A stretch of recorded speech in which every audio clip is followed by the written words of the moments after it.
Yang dimuliakan Abah Entus Kiai Muktafi Kavim Habib Muhammad Al-Habsyi, para alim, para kiai, para ulama, tanpa mengurangi hormat dan ta'zim Al-Fakir, tidak menyebut satu persatu, baik yang ada di atas panggung ini dan yang berada di tengah para hadirin, para tokoh masyarakat, sepuh dan keluarga besar Thariqatul Qadiriyah wa Naqsyabandiyah Adu Parasi, yang insya Allah kita senantiasa di dalam ridha dan rahmat Allah Subhanahu wa ta'ala. Hadirin muslimin muslimat yang berbahagia, alhamdulillah pada malam ini kita diberi kesehatan oleh Allah Subhanahu wa ta'ala dan diberi himmah aliyah, semangat yang tinggi untuk tetap menyelenggarakan haul daripada guru kita Syekh Al-Arif Billah Kiai Mama Ahmad Sukanta yang ke-7. Kita masih teringat dan terbayang ketika beliau bersama kita dalam acara-acara haul dan maulid, di mana sebuah majelis apabila hadir di dalamnya seorang yang hatinya senantiasa mengingat Allah, zakir ilallah, maka ruang waktu dan tempat serta yang hadir di ruangan itu, di tempat itu, maghfuruh, diampunkan oleh Allah Subhanahu wa ta'ala dan mendapat madad serta nafahat ke dalam jiwa dan rohani kita. Namun dengan hub kita sepeninggalan beliau, ulama masyayikh minas sufiyin menyelenggarakan sebuah haul adalah satu istilah baru di abad terakhir ini di tengah-tengah umat Nusantara, umat Islam di Indonesia dan di negara-negara tetangga kita Asia Tenggara. Ada penyelenggaraan haul di mana jika perayaan maulid adalah merayakan kelahiran, tetapi para pewarisnya, para ulama menyelenggarakan yaumu wafati. Artinya bahwa setelah Nabi lahir masih ada pelanjutnya, maka hari wafatnya kita hidupkan agar tetap nur Muhammadi itu hidup, tidak mati. Adalah satu ijtihad yang agung daripada ulama terdahulu kita menyelenggarakan haul. Karena nama haul, bapak-bapak dan ibu-ibu sekalian, di dunia Arab tidak ada istilah haul. Penyelenggaraannya ada seperti ini, namanya tetap maulid. Namun sejak akhir 1800 ulama dari Yaman yang memberikan istilah haul, dan akhirnya terus kita gunakan istilah itu untuk menyelenggarakan wafatnya guru ruhani kita agar tetap hidup meskipun jasadnya sudah terkubur. Maka dengan harapan itu akan lahir generasi-generasi selanjutnya yang membawa Nur Muhammadi itu yang membawa hakikat yang telah diwariskan turun-temurun oleh para ulama. Adapun tarekat adalah sebuah madrasah.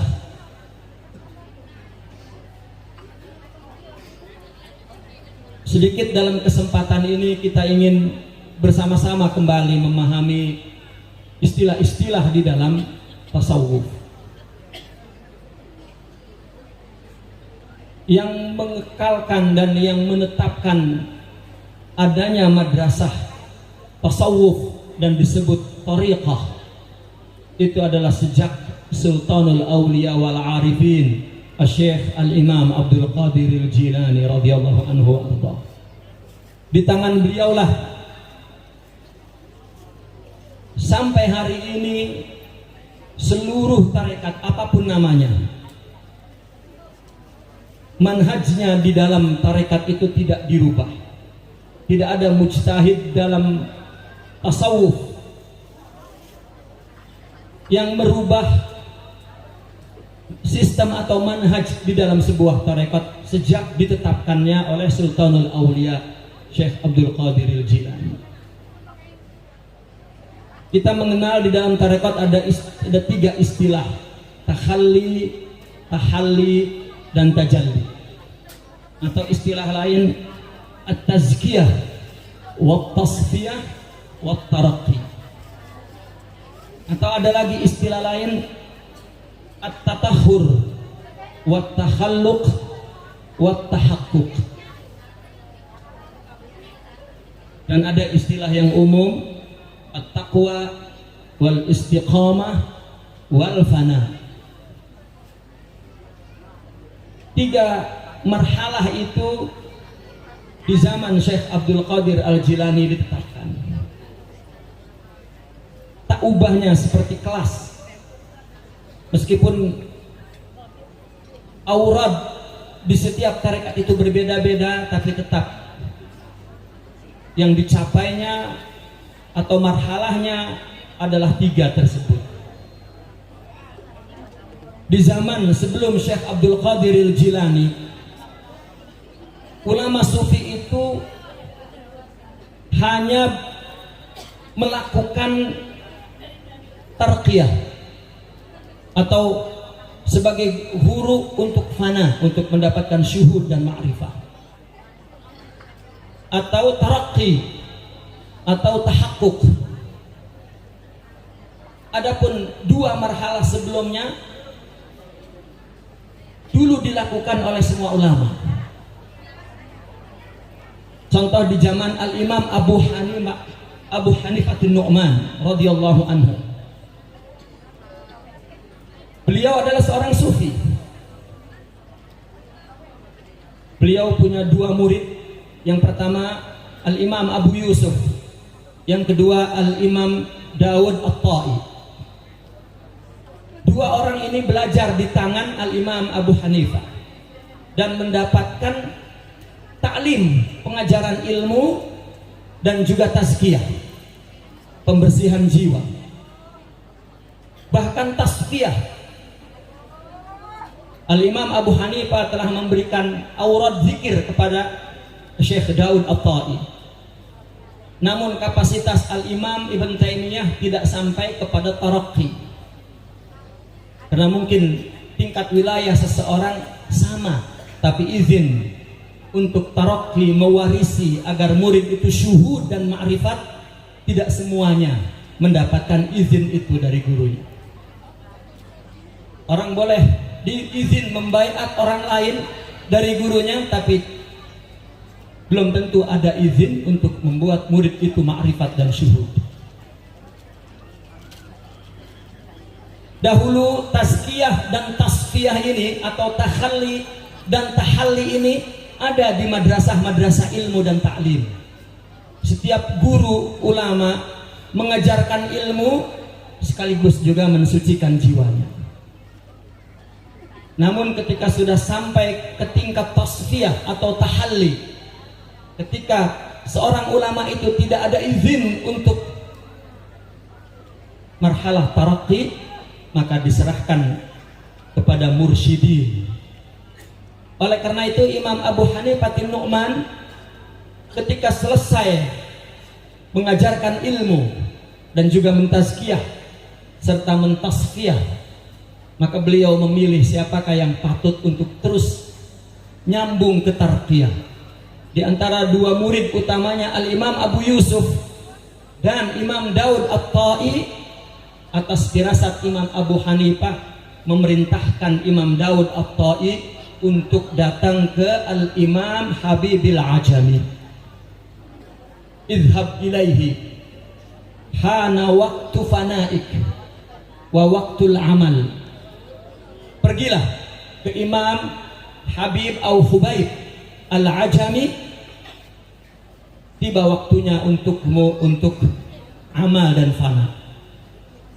Maka sejak saat itu, tarekat itu, ketika dari Sidna Ali ke Sidna Al-Hasan Al-Basri, kemudian ke Imam Hubaib Al-Ajami, kemudian ke Imam Daud At-Tai, kemudian ke Sidna Al-Ma'ruf Al-Karhi dan Imam Sari As-Saqati, kemudian Imam Junaid Al-Baghdadi dan seterusnya. Maka pada abad keempat dalam dunia fikih pun mulai terjadi ikhtilaf syadid bainal mazahib, dan juga mulai ada hasad bainal faqih was sufi. Maka ada keterpisahan di mana madrasah taklim, madrasah ilmu, ngaji, pondok kalau istilah sekarang, tidak ada tazkiyah dan tidak ada tasfiyah. Lahirlah ulama-ulama yang alim dan beramal tapi tidak arif billah. Diakhiri dengan Imam Al-Ghazali. Beliau telah mencapai mutafannin seluruh ulum syar'iyyah wal ulumul aqliyah. Beliau seorang mujtahid mutlak dari ahli sunnah wal jamaah dan mazhab al-imam Syafi'i. Ilmu akidah kita sanadnya mesti nyambung ke Imam Al-Junaidi. Fikih Syafi'i kita sanadnya mesti nyambung ke Imam Al-Junaidi.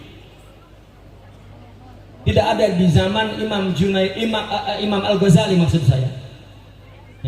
Tidak ada di zaman Al-Imam Al-Ghazali ulama yang lebih hebat dari dia.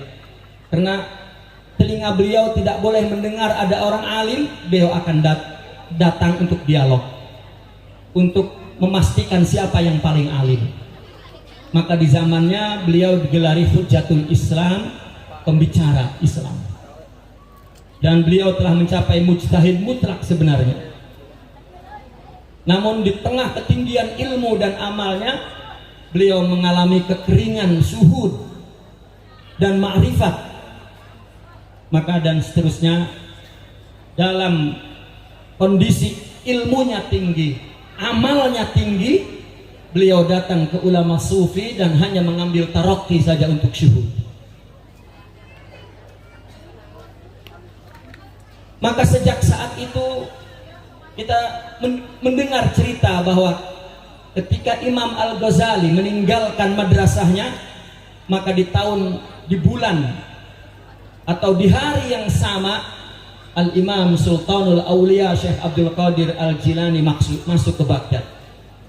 Imam Al-Ghazali keluar dari Baghdad, pergi ke Palestina, diperintahkan untuk khalwah oleh gurunya, yaitu Syekh Al-Imam Yusufun Nasaj. Maka di akhir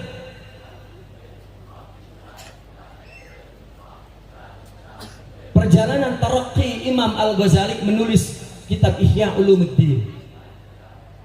Maka di saat Sultanul Aulia Al-Imam Syekh Abdul Qadir dewasa dan mencapai ulama dan menjadi seorang faqih, beliau kagum dengan Ihya Ulumuddin.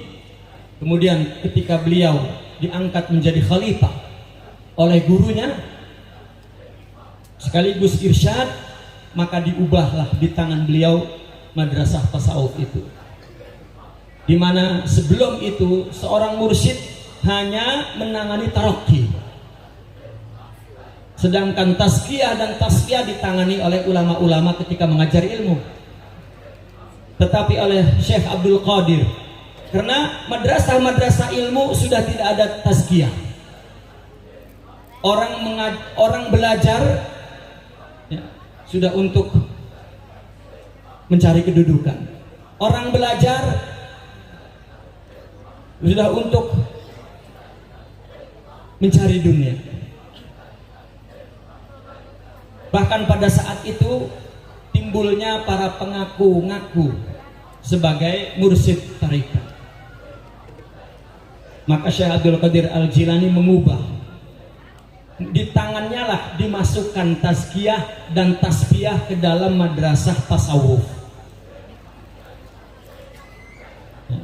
Oleh karena itu kita dalam manaqib Syekh Abdul Qadir selalu membaca bahwa beliau mengajarkan 13 ilmu.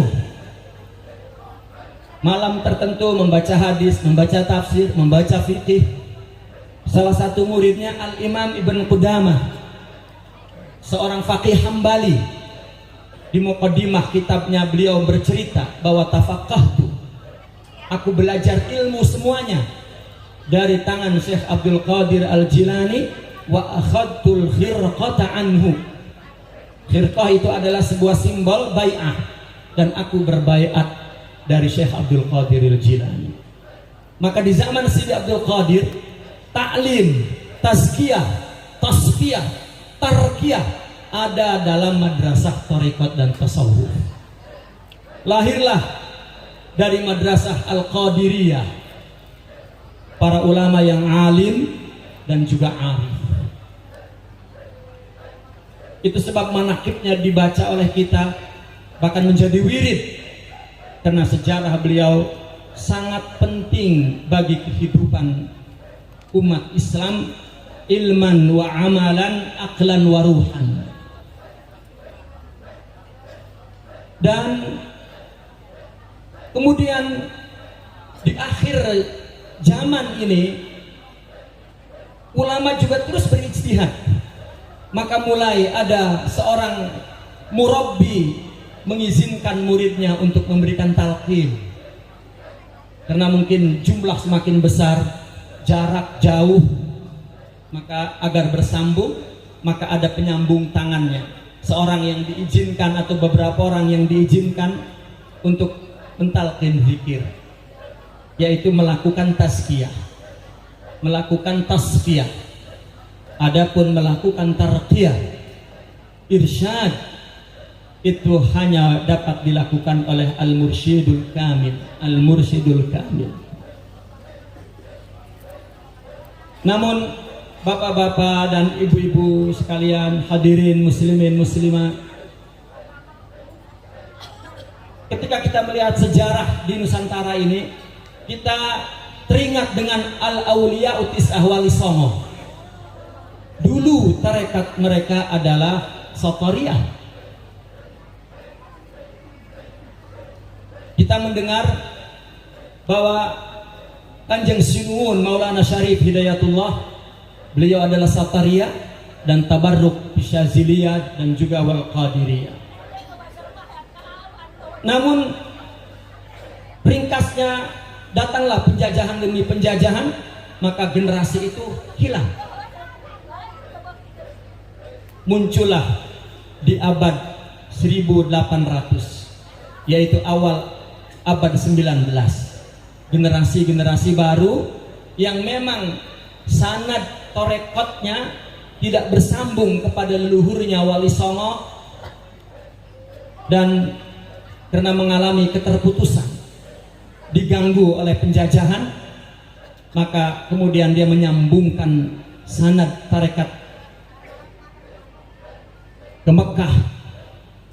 Maka kemudian muncullah pada abad 19 dan sampai hari ini At-Tariqatul Qadiriyah wa Naqsyabandiyah, yang silsilahnya tidak sampai ke Wali Songo.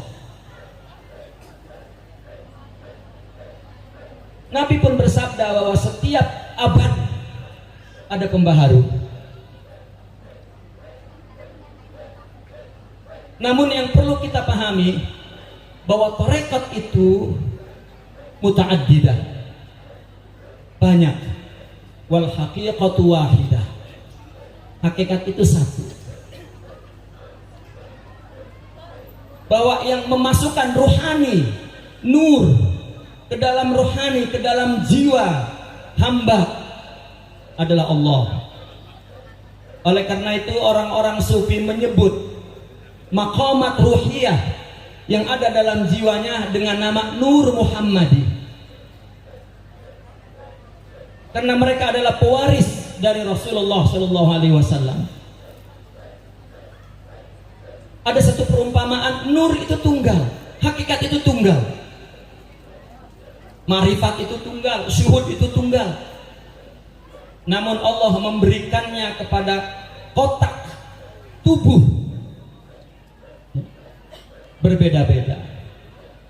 Mungkin satu zaman ada sekian aulia, atau di tempat yang berbeda, atau di zaman yang berbeda terdapat para aulia. Di abad itu ada Syekh Abdul Qadir Al-Jilani. Kemudian di abad berikutnya ada Ahmad Ar-Rifai, ada Abul Hasan Syazili, ada Bahauddin Naqsabandi, ada Ahmad Ad-Dasuki, ada Ahmad Al-Badawi, ada Ibrahim Ad-Dasuki dan lain sebagainya. Tubuhnya berbeda-beda dan banyak lagi nama. Ada Ahmad Tijani, tetapi tetap hakikatnya satu, sama. Maka ada ungkapan, iza sayhuka abuk wal masyayikh a'mamuk. Jika guru itu umpama bapakmu, maka para masyayikh yang lain itu adalah mamang-mamangmu, paman-pamanmu. Kita menyangka bahwa apabila seorang aulia wafat tidak ada gantinya. Tidak. Ya, tidak demikian. Mesti ada gantinya. Mungkin bukan dari tarekat yang sama, atau mungkin di kelak akan ada nama tarekat baru, tapi hakikat itu tidak berubah satu. Itu sebab orang sufi menyebutnya Nur Muhammadi, bukan Nur Qadiri, bukan Nur Syazili. Tubuh itu hanyalah kotak tempat Nurullah, Nur Ilahi, Nur Muhammadi. Dan hanya Allah lah yang memberikan, dan sebagai Al-Murabbil Haqiqi. Kita sering berpikir, oh zaman ini sekarang sudah tidak mungkin ada wali. Nah, tidak demikian. Apakah Allah tidak mampu untuk menurunkan nurnya karena zaman sekarang banyak maksiat? Ini sebuah pemahaman ya, yang menyalahi akidah Ahlussunnah wal Jamaah. Namun pemahaman manusia terhadap agama ini yang berbeda, itu yang membuat mereka tidak mengerti. Bahkan sejak zaman Syekh Abdul Qadir Al-Jilani, kecenderungan orang belajar agama, ilmu kemudian amal. Memang dalam tulisan adalah al-ilmu ra'sul amal, al-ilmu matbu'un wal amalu tabi'un. Betul. Tapi untuk beramal tidak cukup dengan ilmu, karena agama ini bukan dibebankan kepada zahir, tetapi agama ini hidayah kepada rohani. Kalau kita bertanya kepada diri kita, pertanyaannya bukan man anta, tetapi ma anta. Kamu itu yang mana? Apa kamu itu? Apakah jasad ini? Apakah ruh? Mungkin orang-orang yang materialistik, dia menganggap bahwa manusia ini tubuh, makan, minum, senang, selesai. Bahkan mereka para kufar tidak percaya adanya hari akhirat. Tetapi bagi kita orang Islam, bahwa hakikat manusia itu adalah ruh, bukan jasad. Jasad hanya bungkus. Ibadah ini, zikir ini hanya dapat dilakukan oleh ruh. Kalau hanya tubuh, maka akan taklif. Itu sebab syariat dikatakan taklifus syar'i kepada tubuh ini, tapi tidak kepada ruh. Maka dalam istilah tasawuf mereka yang ruhnya sempurna, mereka disebut sukutut taklif, yakni sukutut ta'ab. Bukan kemudian orang yang sampai kepada Allah tidak perlu sholat, tidak. Itu juga pemahaman yang salah. Orang kalau sudah zikir Allah, sudah ya, karena udah sampai. Umpamanya orang naik ke atas, syariat hanya tangga, kalau sudah sampai tangganya ditendang. La hada sindiq wala tuqbal taubatu, tidak diterima taubatnya. Wa huwa jahil murakkab. Ya, tidak demikian. Justru tarekat ini adalah jalan untuk beramal yang sahih dan shadiq.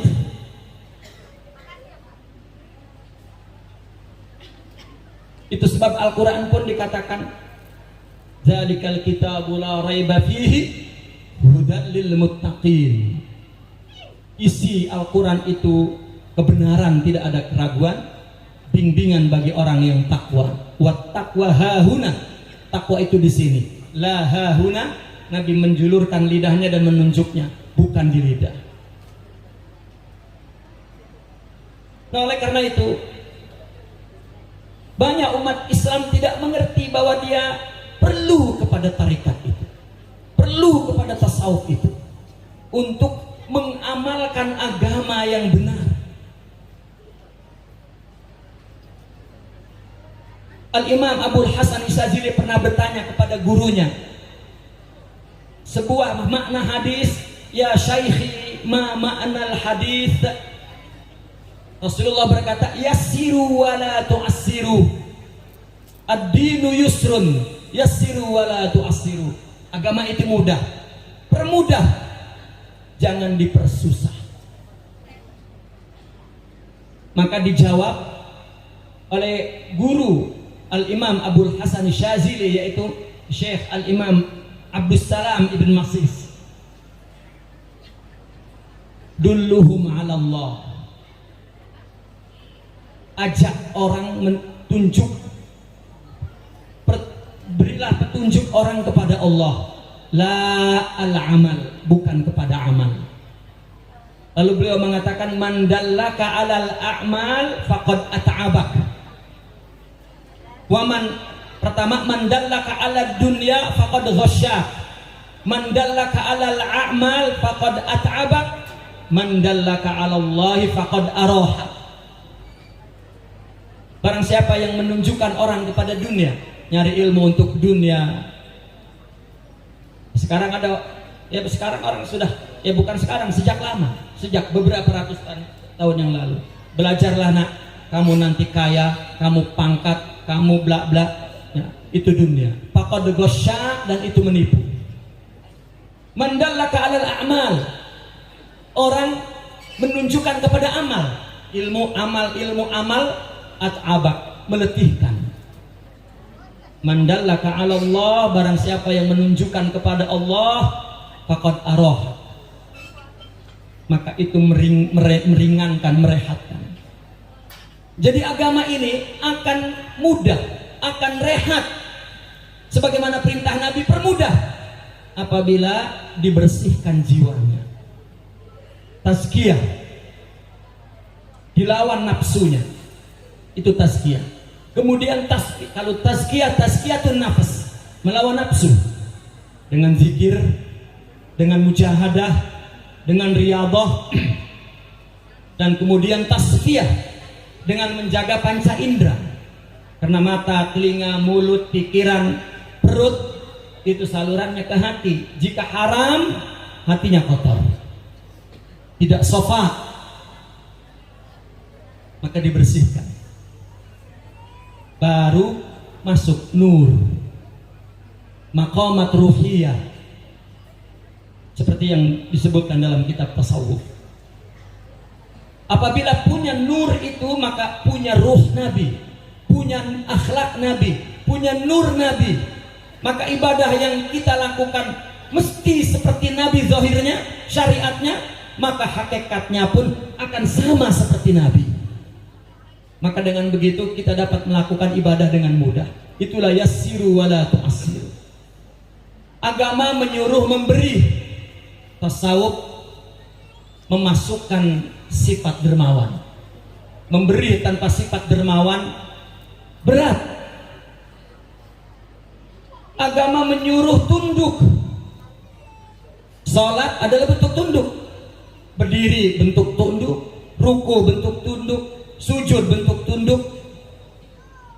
Tetapi kalau hatinya tidak khusyuk, maka salat itu berat. Maka ketika khusyuk, maka ringan. Jadi tasawuf sebetulnya meringankan kita untuk melakukan ibadah dan meringankan kita untuk hidup menjalankan perintah Allah dalam hidup. Itu sebab di dalam tasawuf ada tazkiyah dan tasfiyah. Dulu di abad pertama, kedua, ketiga, semua ulama mengajarkan apa yang ada di otaknya dan juga mengajarkan, memberikan apa yang ada di hatinya. Tapi ketika ada dikotomi, orang hanya mengajarkan ilmu dan tidak mau tahu, dan memang dia tidak dapat membersihkan karena dia tidak bersih.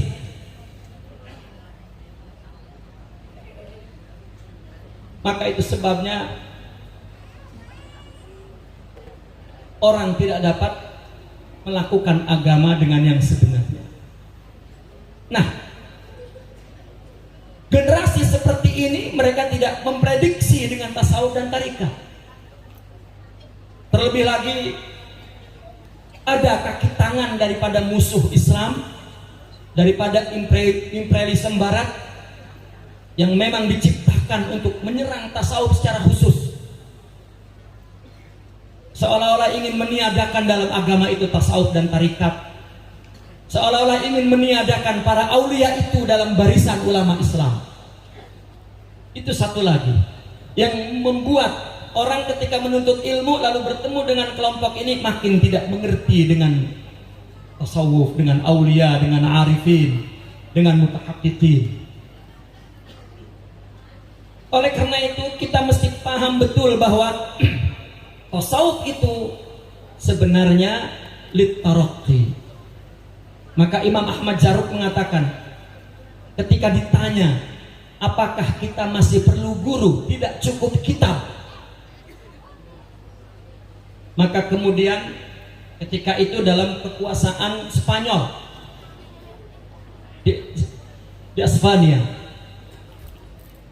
maka Sultan pada saat itu menulis secari kertas satu pertanyaan, halil iktifa bil kutub anil masyayikh anis syayikh. Apakah cukup kitab, tidak perlu syayikh? Kemudian disebar pertanyaan itu ke seluruh ulama, lalu dikumpulkan dan kemudian disimpulkan dari seluruh pertanyaan. Syekh itu ada 3, guru itu ada 3. Pertama guru taklim, yang kedua guru tarbiyah, yang ketiga guru tarqiyah. Guru taklim untuk yakfi bil kutub, untuk belajar cukup dengan kitab, untuk mengetahui amalnya seperti apa berdasarkan ilmu dan dalilnya cukup. Tapi kemudian untuk istiqomah tidak cukup dengan taklim, mesti dengan tarbiyah. Dalam taklim apakah perlu guru? Jika memang belum alim perlu guru. Jika sudah tahu nahu sarab balaghah, udah dia membaca saja kitab, mengkaji saja Al-Quran, maka dia melahirkan ijtihadat, istimbatat dalam ilmu, dan tidak perlu guru lagi untuk urusan taklim apabila dia labib. Tapi dalam istiqomah, apa istiqomah? Memurnikan ibadah itu, hidup itu untuk Allah. Apakah masih perlu guru? Jawaban ulama, boleh jika dia mempunyai hati yang bersih. Tapi bagaimana di lingkungan yang bi'ah yang tidak solehah, guru yang tidak menunjukkan kepada Allah, tidak mungkin kita selamat dari kekurangan dan keburukan serta kesalahpahaman dan kemaksiatan. Maka sejak istiqomah mulai perlu syait. Maka ulama mengatakan fal afdal wal mustahab. Ketika istiqomah perlu guru. Namun yang terakhir yaitu guru tarqiyah. Seseorang ingin syuhud, seseorang ingin ma'rifat, maka wajib bisyaikh. Wa illa fasyaikhuhu syaitan. Itu sepakat dari abad awal-awal mulai pembahasan ini sampai hari ini. Yang memberikan tarqiyah ilal ma'rifat wa syuhud hanyalah seorang mursyid. Adapun tazkiyah mungkin dilakukan oleh seorang yang telah melakukan mujahadah, yang telah melakukan amal tarbiyah, tetapi irsyad tidak. Dan itulah keadaan kita di zaman ini, muslimin dan muslimat. Kita sering bertumpu kepada sebuah nama tarikat, padahal nama tarikat hanya madrasah. Hakikat adalah satu. Yang ada di dalam jiwa para aulia, apapun tarikatnya sama.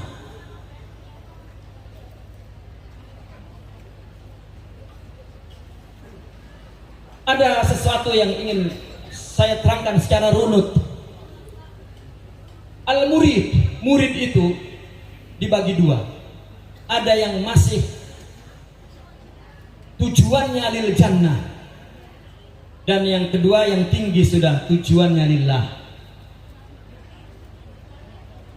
Murid yang masih tujuannya lisawab wal jannah, dia melalui 4 proses.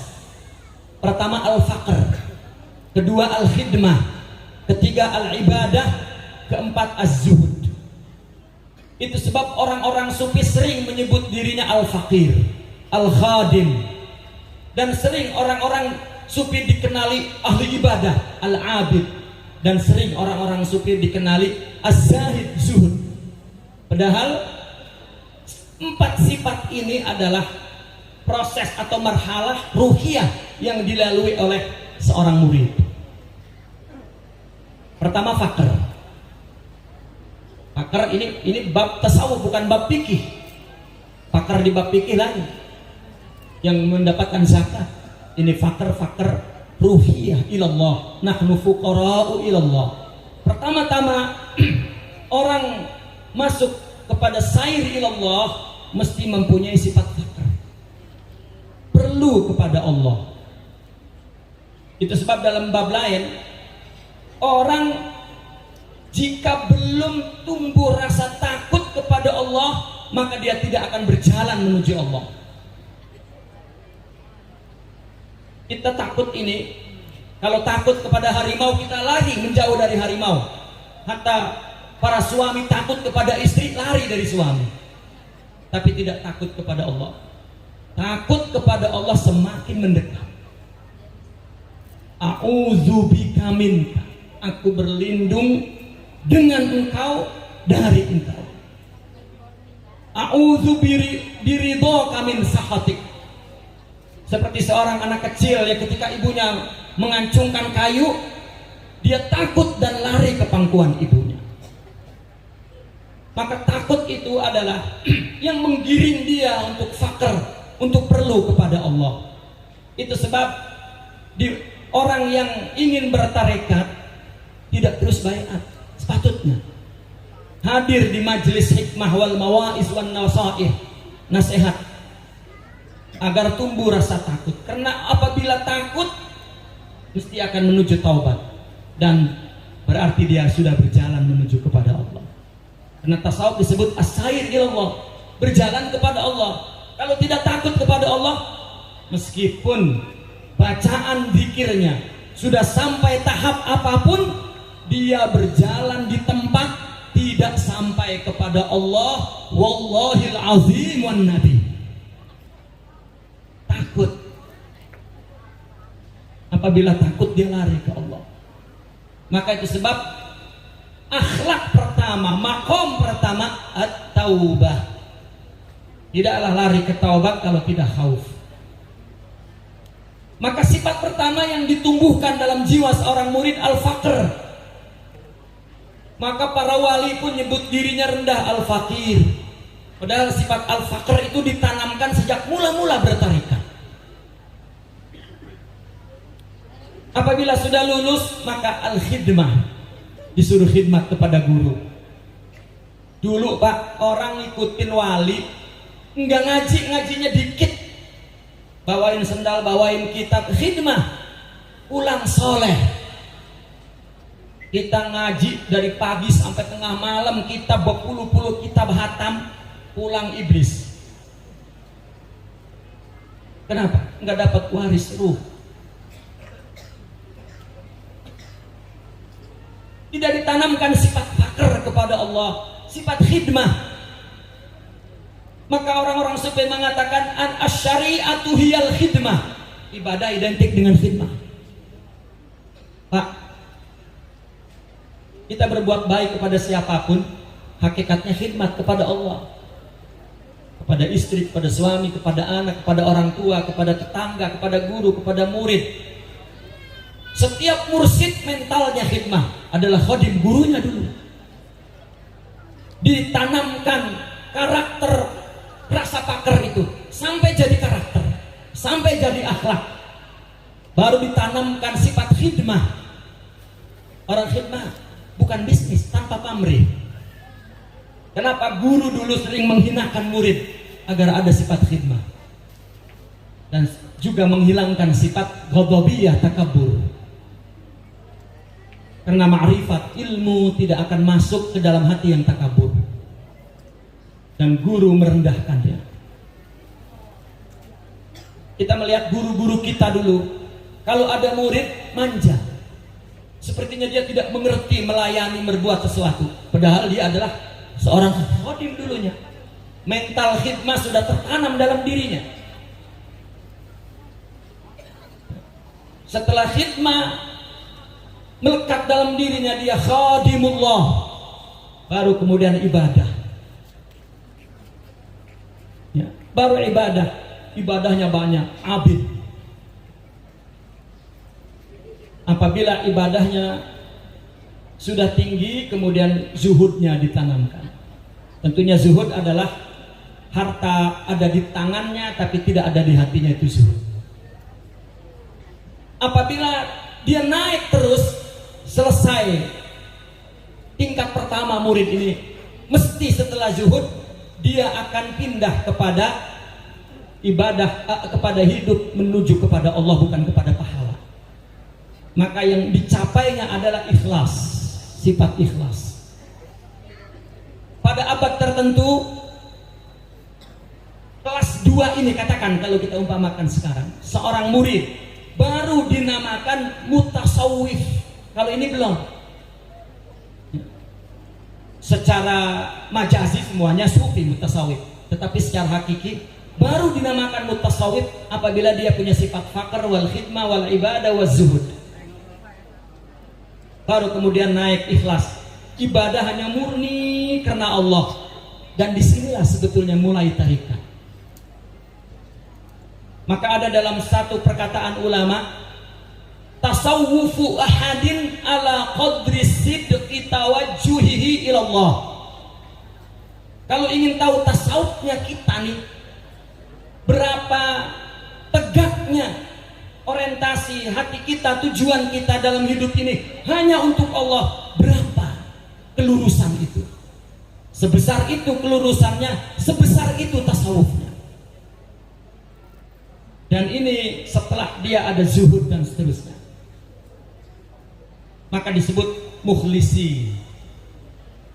Di abad-abad tertentu ini sudah disebut wali dengan gelar al-malamati, atau ada yang membacanya al-mulamati.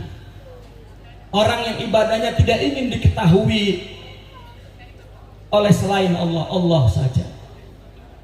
Dia sudah selesai katakan marhalah murid, dan dia sudah mendapat separuh daripada sufi, arif. Dan biasanya para mursyidin mengangkat penggantinya dari sini. Nah, seorang dalam perjalanan tarekat itu ada yang berhenti di ibadah, maka jadi abid, ahli ibadah, segitu aja sudah cukup. Ada yang nggak naik, berhenti di zuhud, dia seorang zahid. Tapi jika sudah sampai ke mulamatis, mutasawwif, al-mukhlisin, maka dia pasti naik ke as-sufi, al-kamil, al-arif, seterusnya. Nah, sering kita salah paham. Jika ada orang hidup di tengah hutan sendiri, ibadah dan zuhud, itu sufi. Tidak. Itu zahid, itu abid. Kalau kata mereka, dia adalah orang yang sakit yang sedang menyembuhkan penyakitnya. Karena seorang sufi mesti mengajar muridnya, mesti mewarisi rohaninya, tidak menjauh kepada manusia. Yang kita haulkan ini segini banyak muridnya, bagaimana mau menjauhi manusia? Dan seorang mursyid menasihati setiap muridnya berdasarkan atau sesuai dengan keadaan mereka masing-masing. Tapi kalau ahli zuhud, ahli ibadah menasihati orang, semua orang dengan amal yang dia lakukan.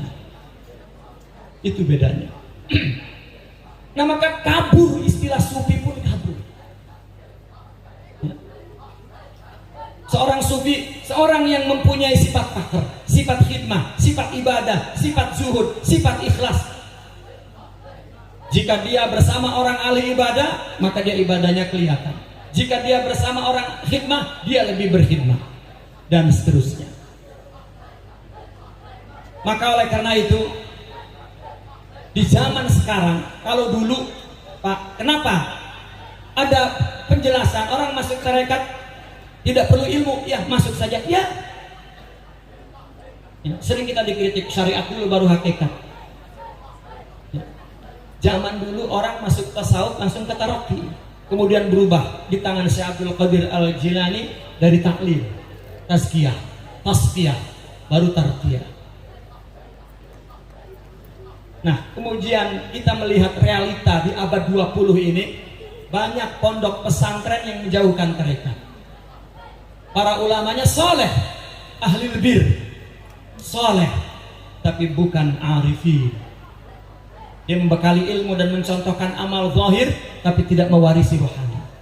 Dia soleh, dan dia tidak mengingkari para aulia, meskipun dia tidak melakukan seperti yang dilakukan. Namun sayangnya, kumpulan-kumpulan tarekat pun menjauh dari ilmu. Itu juga satu kelemahan. Saya tidak tahu karena waktu ceramah ini terbatas, namun semuanya saya ungkap, dan saya percaya para hadirin mampu memahaminya secara sistematik, bahwa kita perlukan irsyad setelah tazkiyah dan tazkiyah. Ada seorang guru yang bernama Syekh Abdul Qadir Isa di Syria. Dia punya kitab Haqa'iq Anit Tasawuf. Dia sebelumnya Al-Qadiri, kemudian diizinkan oleh gurunya untuk i'ta'ut talqin, tapi tidak diizinkan untuk irsyad menjadi mursyid. Lalu kemudian dia mengamalkan perintah itu dan memimpin muridin dalam berzikir dan membacakan kitab Al-Hikam lil Imam Ibn Athaillah. Maka di tengah membaca kitab Hikam Imam Ibn Athaillah, dia merasa kekeringan. Dia sendiri tidak dapat berdusta dengan dirinya, bahwa dia tidak ma'rifah, bahwa dia tidak syuhud, meskipun bersih jiwanya.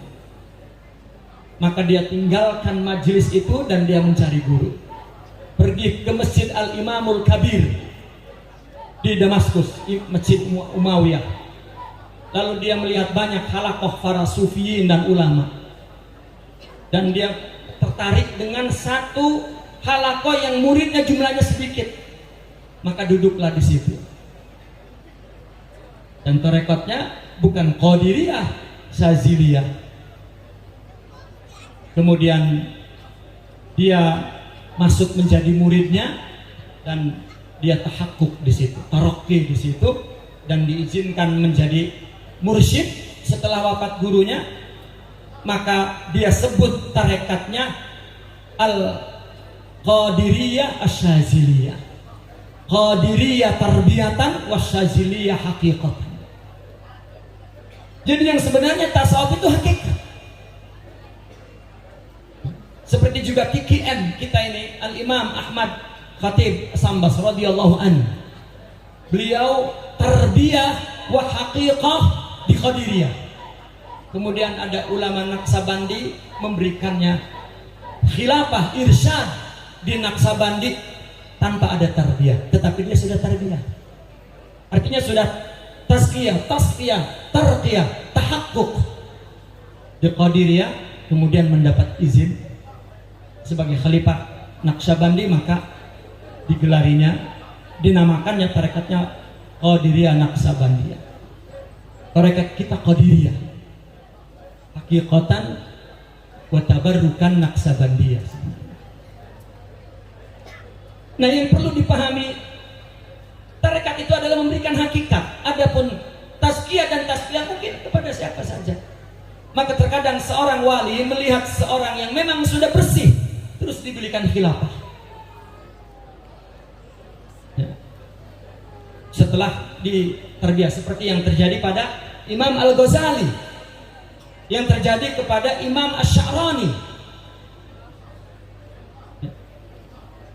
dan banyak ulama-ulama ilmunya tinggi dan amalnya saleh, hatinya bersih, tapi tidak syuhud karena tidak ada nur di dalamnya.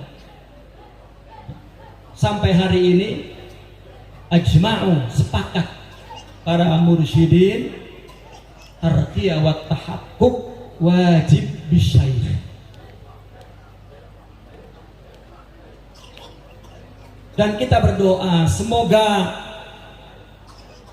pembawa hakikat, pembawa nur itu ada dan hadir di zaman ini, dan akan ada dan tetap ada.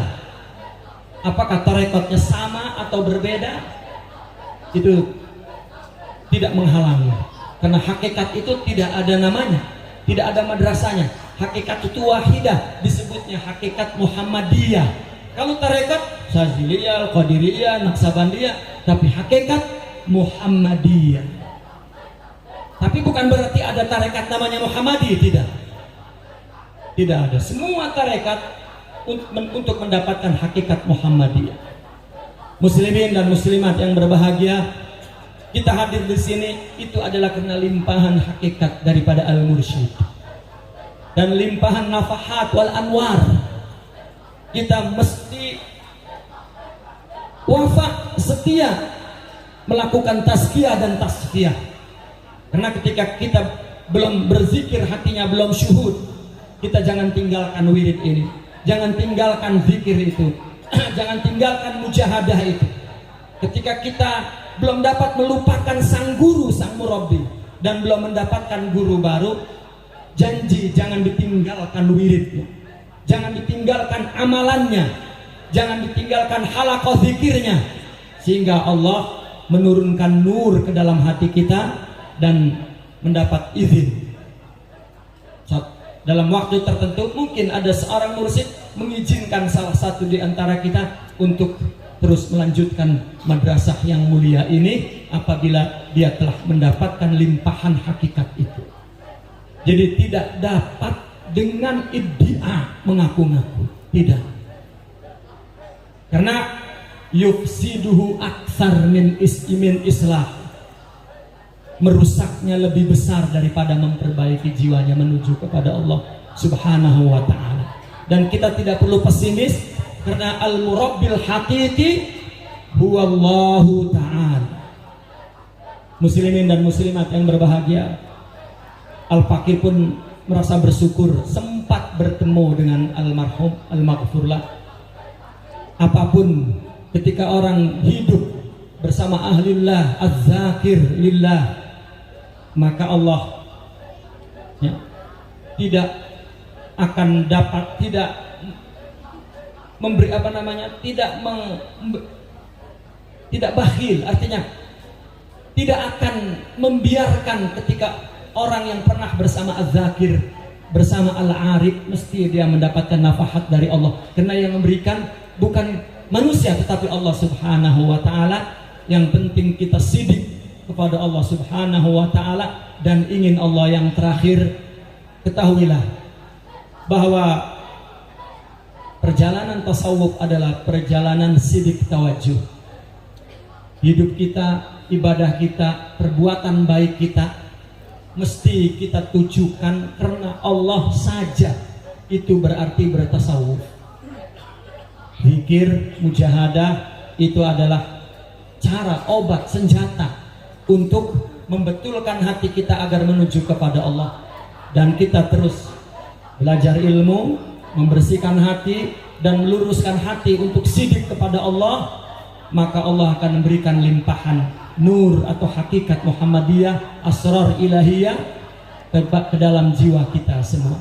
Kita bersyukur kepada Allah bahwa kita tetap bersambung wirid kita, amal kita dan ruhaniyah kita kepada para aulia dan terus bersambung kepada Rasulullah sallallahu alaihi wasallam.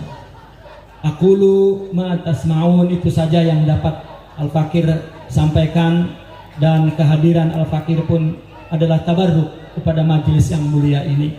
Semoga apa yang kita sampaikan di sini Allah mudahkan, Allah realisasikan untuk dapat kita amalkan. Allahumma inna nas'aluka an tuhaqqiqana bima 'allamtana wa 'allimna ma yanfa'una wa zidna ilman.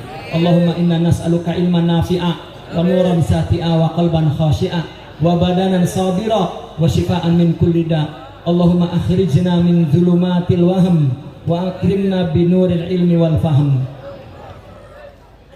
Akhrijna ya Allah min dhulumatil wahm wa akrimna binuril ilmi wal fahm. Rabbana zalamna anfusana wa tub alaina wa illam taghfir lana wa tarhamna lanakunanna minal khasirin. Wa sallallahu ala sayyidina Muhammadin wa ala alihi wa sahbihi wa baraka wa sallam. Walhamdulillahi rabbil alamin. Assalamualaikum warahmatullahi wabarakatuh. Balaghal ula